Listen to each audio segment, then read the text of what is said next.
Hey, all, JR here, and welcome to another exciting episode of the Veterans Ranch Show. For everybody, if this is your first time, welcome. We consider you all friends. If you come back again, you're considered family.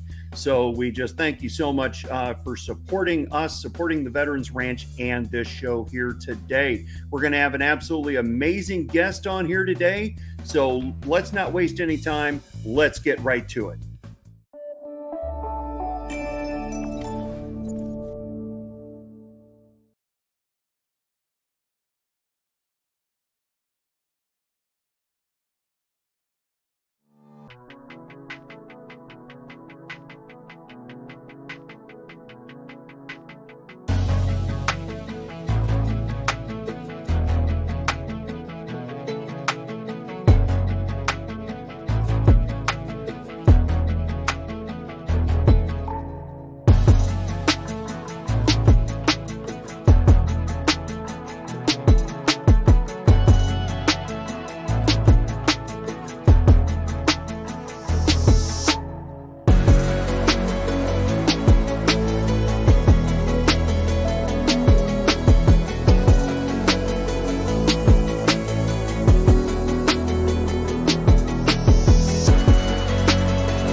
All right, everybody, welcome back.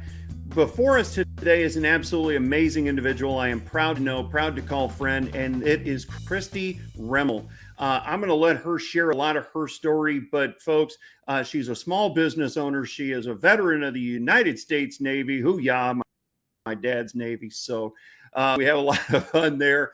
And, you know, president and founder of the DFW Veterans Chamber of Commerce. Cristie, welcome to the Veterans Ranch Show. Thank you so much for being here today. Thank you so much for inviting me today. I really appreciate it.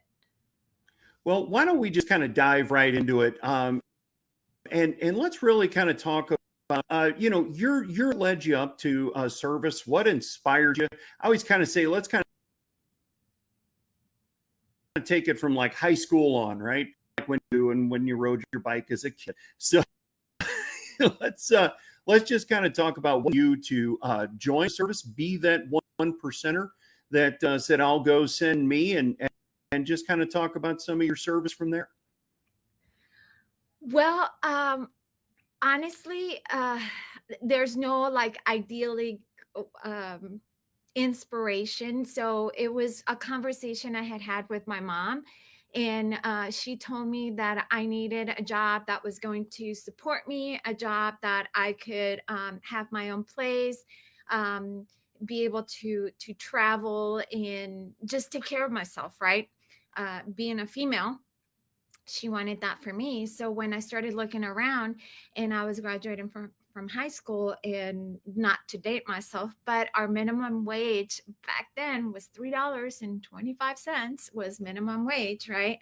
So I knew that that wasn't going to cut it, especially without a college education. And at that time, I didn't realize that I could apply to the university. I wanted to go to the university, but I thought that I had to pay for it out of my own pocket. And I had been in ROTC for 4 years because I didn't really want to do PE. And ROTC counted as a PE credit, right, for each year that I was in.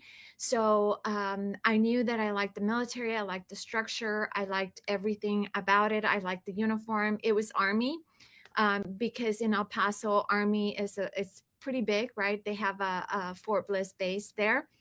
And I also knew that I didn't want to go in the Army because I didn't want to end up in El Paso, which I was trying to get out of, right?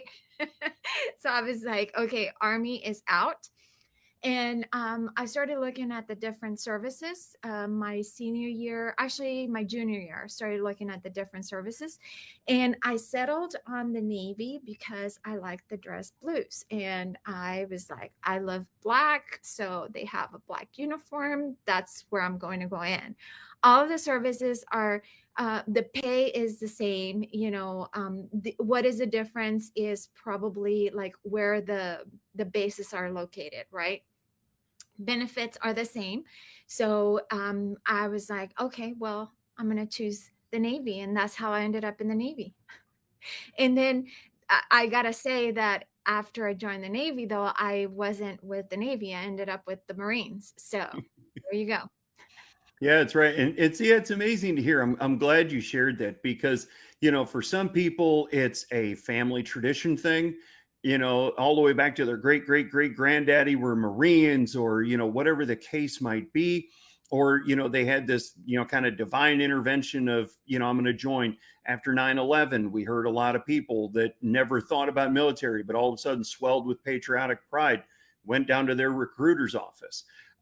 So it's interesting to hear another side of the story of, even with 4 years of ROTC, that you knew Army wasn't it, but there wasn't that, that big thing of, big lineage or whatever that almost drove you to the Navy. So talk to us a little bit about, because not everybody understands, okay, she joined the Navy but she ended up with the Marine Corps. Explain to us how that worked. Well, when I went and did my ASVAB test, the recruiter basically said, you have basically carte blanche, right? Pick from any job description that you want. And my mom was a nurse, and I knew I liked medicine. I was good in math. I had good grades. So when they said, "Oh, well, you can be kind of like a doctor, right? But not go through all the medical training that you have to do when you become a doctor." And they said it's only a 3-month school, and then you'll be treating people, and that kind of intrigued me. So I knew that my mom was a doctor. She had a pharmacy, and we all helped around the pharmacy. So I already knew a lot about medicine.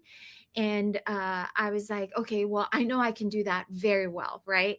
So I decided to be a hospital corpsman, which is a medic in the Navy, right? And so that's how I ended up being a medic. When I was in the military already, about a year out, my dad was diagnosed with terminal cancer, and they gave him about 6 months to live.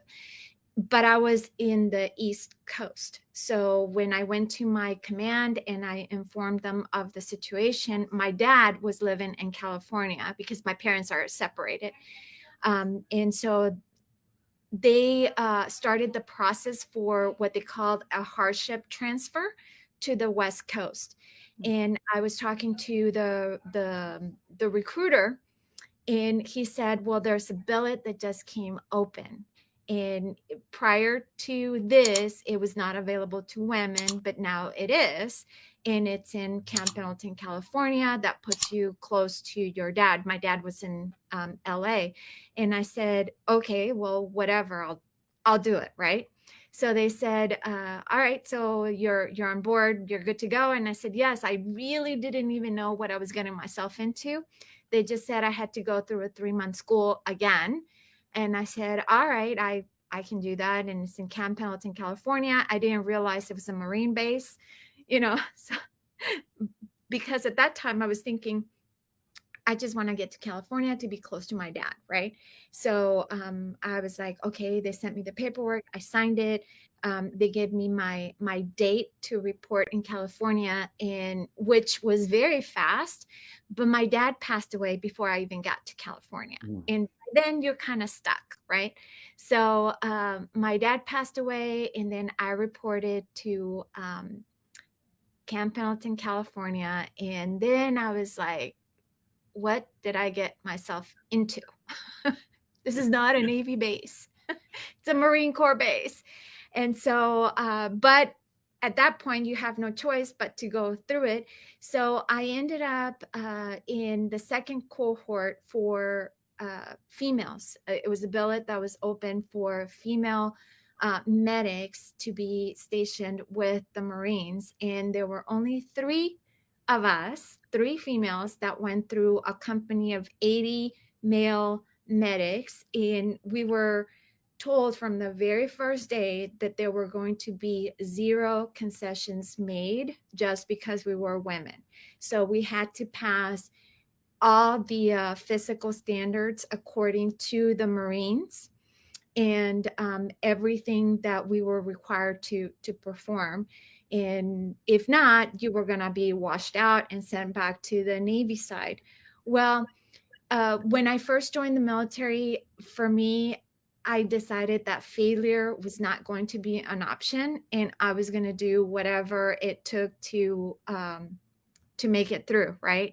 So I knew that was my mentality going into the military. So when they said that to us in our medic school, our cohort, I was like, okay, well, I will do whatever it takes to pass. So whatever it is, I will do it, and I'm going to pass. And that's exactly what we did. Real quick, I don't mean to cut you short. We're going to take a quick break here real fast because, we got to pay some bills. I want to dive deeper into that because a lot of people, we hear a lot of things nowadays about how they do change standards and things of that nature. So I want to dive deeper into that, with you. So just real quick, today, folks, this first break is brought to you by Veterans United Home Loans. If you are a veteran and in need of a home loan, you need to reach out to our friends at Veterans United Home Loans. They are the nation's number one lender, number one VA lender. Let me be real correct with that. So go today to veteransunited.com. See why more veteran home buyers choose Veterans United than any other VA lender. Again, that is veteransunited.com. If you're a veteran and you're looking to buy a house, check them out today.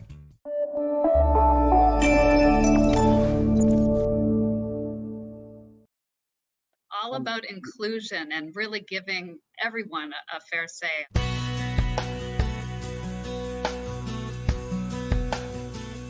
Welcome to the Today Show. This is our flagship show. I am Unstoppable Tracy. I am Zach Damon. It is a pleasure to be here. I am excited. What is up? We have a great show today. Jay Stoyan here for the Disability Channel, the world's only inclusive channel for and by persons with disabilities. Get ready to be inspired, everyone. We have people watching from all over the world, but also all over Ontario. We also take a concerted attention in the veterans community. In moments of stress and trauma, we can get a hold of ourselves. To help make a difference for people with disabilities, to show people how to love themselves or their disability. I appreciate it. I appreciate you guys having me, giving this platform for myself and other people with disabilities. Thank you so much, folks, for joining us for this episode of the Disability Channel Detroit.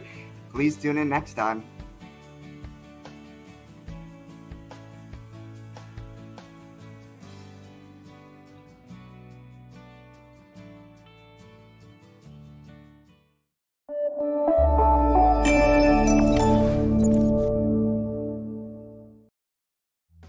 All right, we are back with our great guest, Cristie Remmel, today. If you were watching before, we started diving into, the things that Cristie had to do to, perform at the standards of Marine Corps men recruits at the time. And there were only 3 women in her entire group. So this intrigues me because we see a lot today as a patriot. I wear cowboy boots. I didn't wear combat boots. I read a lot of articles on military.com and things of that nature where you see standards being changed or lowered across the board, not just for women. So share with us here again, what you had to go through to accomplish what you did. Well, the physical aspect of it was the female Marine Corps standards, right? But the duties of a male corpsman, we had to pass to those standards, right? So it was like carrying people on the stretcher, patching them up, anything that had to do medical saving techniques. Obviously, the standard is the same no matter who you are, right? But we had to carry the rock packs fully loaded with all of our medical supplies, and on top of that, your own personal supplies when you're out in the field with the Marines, right? So those were not concessions that we were given, but it was hard. I'm not going to discount it. The physical aspect of it was very, very, very hard, but I was a lot younger. So it was okay. Kind of like young and stupid, right? And we just did it. Well, that's amazing. I mean, it shows the stick-to-itiveness, the fortitude, the fire in the belly, whatever you want to call it, that, failure's not an option. My dad and I always say, in any business we've ever owned or operated, that you're going to see us at the top of the mountain or dead on the side from trying, because we're not coming back down. And it really sounds like, that's what you were doing. So how long were you in the Navy/Marine Corps? Just 4 years. So I just did one tour of duty because most females will sacrifice their career, their life, what they want to do for family, right? So I met the father of my children. He had already been in longer than I did. So when we discussed it, I ended up getting out and he stayed in. So he went on to retire and I became a stay-at-home mom. So I only did 4 years. Okay. And one question or something I meant to ask you was explain to people, I didn't cover it, but you were an FMF corpsman. So, because we're going to put that in the show notes. So just explain to people what that is and why that is so much more, I don't want to say so much more special, but different than just a normal corpsman in the service. Well, a normal corpsman is a Navy medic, right? So they're always on what they call the blue side, which is the Navy, right? So the hospitals or the clinics on either a naval base or a Marine Corps base. An FMF corpsman is a Fleet Marine Force corpsman or medic. So that is somebody that has trained and is embedded to be out in the field with the Marines. So whether in time of war or peace, there is always a corpsman with the Marines. And you basically become a Marine because you have to pass like the PT standards with the Marines. You have a choice, and I did. Your choice is to just carry your little handgun that is the standard issue, or you carry the weapon that the Marines give you, right? So I chose, or you don't carry a weapon at all, because corpsmen have that choice. So I decided that I was going to carry my gun, and I was also going to carry a rifle.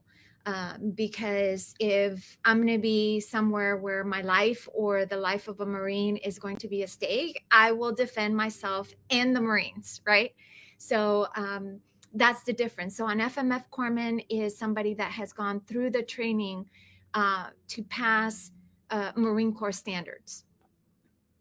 Okay, well, thank you for explaining that, because for all the patriots out there like myself that may not know what that meant, wanted to let them know. Another thing, you said in a meeting that we were in a couple of weeks ago about how you see people now doing all the CrossFit and everything, and they're wearing these weighted vests and they're running up hills and everything.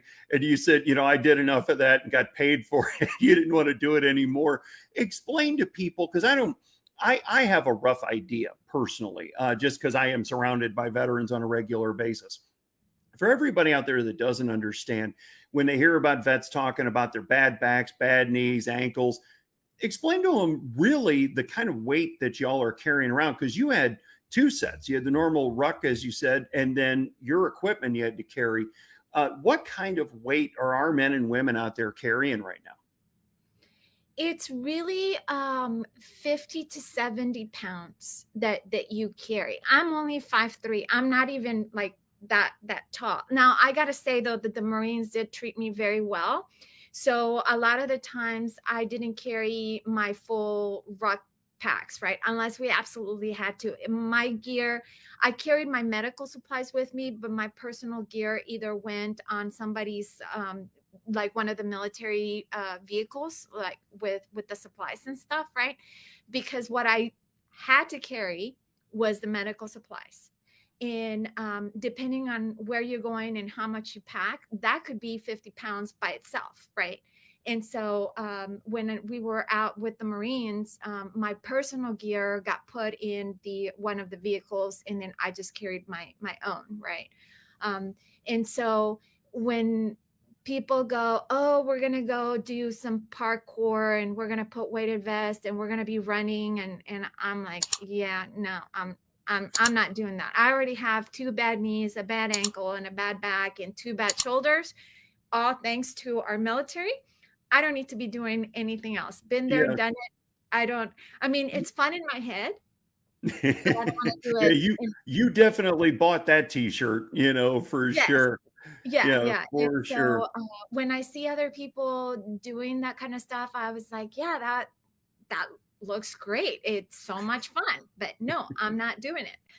Yeah, you've been there and done that for sure, and we thank you for it. So really, on average, let's just say, I mean, obviously this will vary from person to person, but not only medics, because it just shows that chivalry does still exist even in the service, because obviously the important things you were carrying were the medical supplies. I mean, the other stuff, not that it wasn't important, but the medical supplies, if it hit the fan, that was the really important stuff you needed. So that's to say that, I guess, again, depending on the size of the person, though, the average military person out there in the field is darn near carrying their body weight on their back. Is that a fair assessment? Yeah. The minimum is 50 pounds. Yes. But most people will carry more, because depending on what they're having to pack to go out in the field or go on a deployment or whatever they're doing, it's anywhere between 50 to 70 pounds that you're carrying on your back. Yeah, that's why we all have back issues. That makes sense.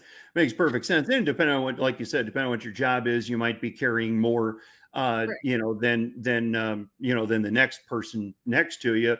If you're a machine gunner and you're carrying, what used to be an M60 that's now updated, and versus just your M4. There's going to be a big weight difference, all the ammo you got to carry and everything else. So that understands. So for everybody out there that is a civilian that hears, veterans complaining about backs, knees, and ankles and shoulders, as you say, they're not just complaining to be complaining, folks. They're basically carrying you on their back on almost a daily basis in terms of weight of equipment. All right, we want to take just one more break here, and then we want to get into life after service, what you're doing now with the chamber, your personal business, and just those kind of things. So I want to get into that. So what we're going to talk about here for this commercial break is what we're going to dive into next. Cristie is the president of the DFW Veterans Chamber of Commerce, and that's who we're wanting to support here today. We, the Veterans Rancher members there, and we encourage you, if you have a business, they meet virtual, they meet in. So if you are even not in the DFW areas, you all know I'm in Lakeland. Okay. I'm a hop, skip, and a jump from Dallas, Fort Worth area. But, they welcome us in, and they are great people to organize with and do business with. So if you are looking for a fantastic business networking organization that is surrounded by veterans and proud patriots like myself and want to get involved and support the veteran community, then we want you to go to dfwveteranschamber.org today. You can talk with Cristie and other of the board members there as well. Again, dfwveteranschamber.org. Make sure to check them out, and we'll be right back.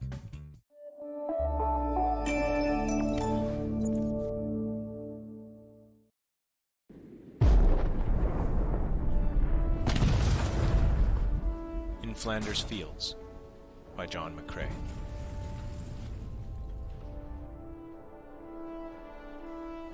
In Flanders fields, the poppies blow between the crosses, row on row, that mark our place. and in the sky the larks still bravely singing fly, scarce heard amid the guns below. We are the dead. Short days ago we lived, felt dawn, saw sunset glow, loved and were loved. And now we lie in Flanders fields. Take up our quarrel with the foe. To you from failing hands we throw the torch. Be yours to hold it high. If you break faith with us who die, we shall not sleep, though poppies grow in Flanders fields.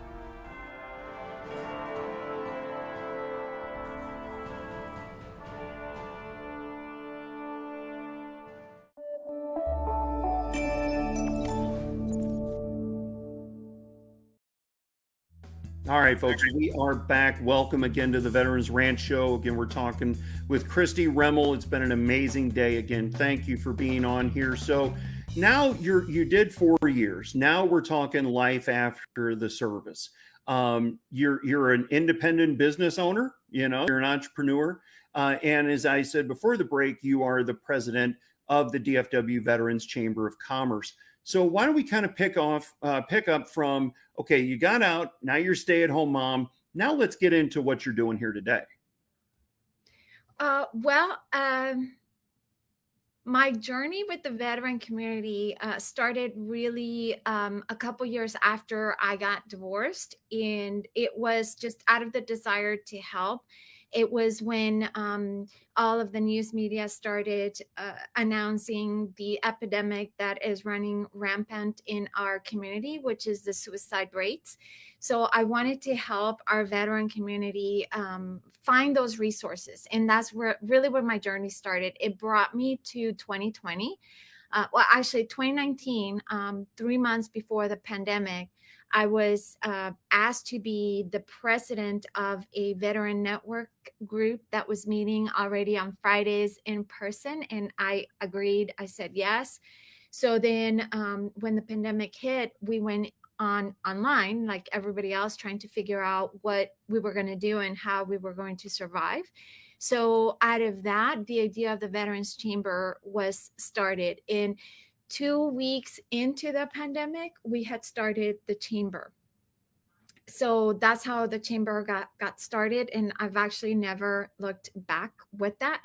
One of the reasons I think that we have been so successful is because I am a business owner myself.